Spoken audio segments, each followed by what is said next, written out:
So in the past, this very sample had twice as many animations. For every animation, we had a corresponding animation that ran in reverse.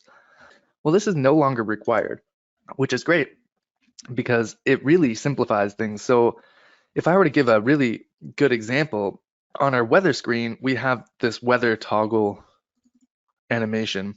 And it is a pretty, like, there's a lot of stuff happening.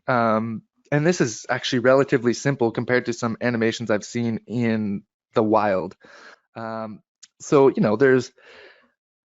there's almost 15 different steps here that are being 15 different keys that are being changed. And what's nice is we can run that same animation both forwards and backwards. So if I simulate my application, you can see the same animation running one direction and the other direction.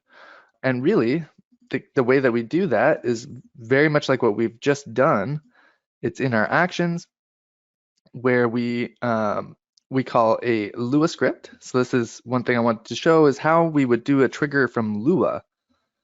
So from Lua, just like in our animation action, when we trigger it, we have all those same fields available.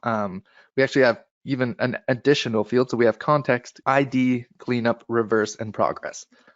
So in this particular case, what we've done here is we're leveraging the new functionality, animation get state. So this is great because now we can get the state of an animation, whereas in the past, rather than asking the engine, hey, what's the state of the animation right now? As application developers, we were actually responsible for keeping track of the state of the animation. Like, oh, I know I triggered the animation, so it must be running. And I know that the animation completed because I received the event, so I know it must no longer be running. So you see, there's a lot more state management required in the past, whereas now, rather than keeping track of the state, we can actually query the state. Much, much easier approach.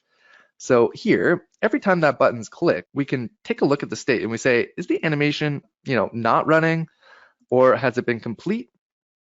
And sorry, if it's currently running and it hasn't been and it's not complete, then we actually just early out because it's still busy. So we're done right away. So otherwise, what we do is we flip the direction and we can trigger it in the opposite direction that it most recently ran. So it runs forward, then the next time it's clicked, it runs backwards. And one of the things that's important is that it uses our progress value.